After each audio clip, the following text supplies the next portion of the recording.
नमस्कार दोस्तों, स्वागत है आप सभी का हमारे चैनल भक्ति ज्ञान में। दोस्तों, आज मैं आपको भगवान गणेश जी की और सेठ सेठानी की कहानी सुना रहा हूँ। एक गांव था जिसमें एक सेठ जी अपने परिवार के साथ रहते थे। सेठ जी का गांव के पास के ही शहर में बड़ा व्यापार था।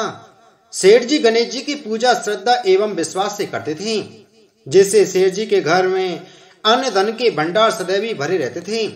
उनके जीवन में किसी भी प्रकार की कोई कमी नहीं थी। नित्य प्रतिदिन नियम अनुसार रोज वो नदी पर नहाने जाते और आकर गणेश जी की पूजा करते, उन्हें भोग लगाते और फिर स्वयं भोजन करते थे।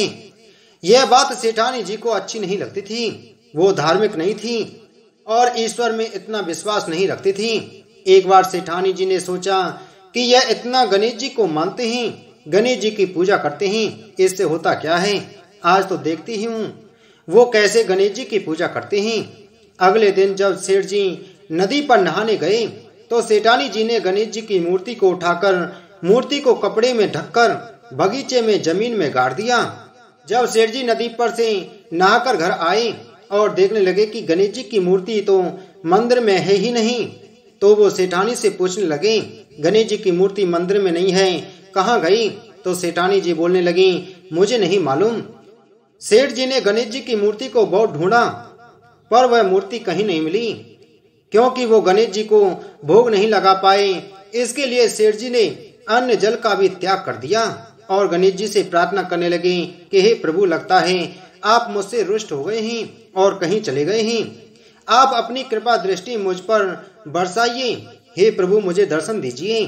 सेठ जी ने मन ही मन सोचा कि अब से जब तक आप मुझे नहीं मिल जाते, मुझे दर्शन नहीं दे देते, तब तक मैं अन्न जल का त्याग करता हूँ। उस दिन पूरा दिन निकल गया।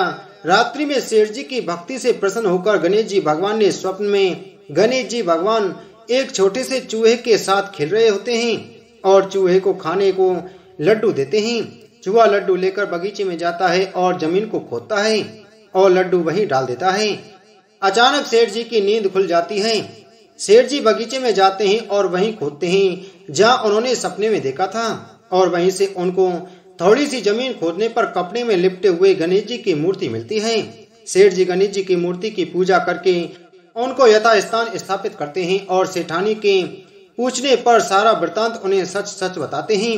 बात जानकर सेठानी जी को आश्चर्य हुआ और सेठानी जी मन ही मन श्रद्धा एवं विश्वास से गणेश जी भगवान की भक्त बन गई और सेठ जी से कहने लगी कि मुझसे बहुत बड़ा भारी अपराध हो गया है।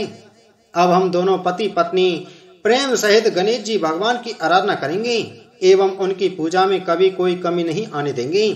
यह सुनकर सेठ जी अत्यधिक प्रसन्न हो जाते हैं और दोनों पति पत्नी गणेश जी भगवान को धन्यवाद करते हैं। जय बोलो गणेश जी भगवान की, जय हो सदा, जय हो प्रभु। अपनी अनुकंपा सेठ सेठानी के समान ही हम सभी पर बनाए रखना। कहानी कहने वाले, सुनने वाले और सभी परिवार वालों की मनोकामना पूर्ण करना। बोलो गणेश भगवान की जय।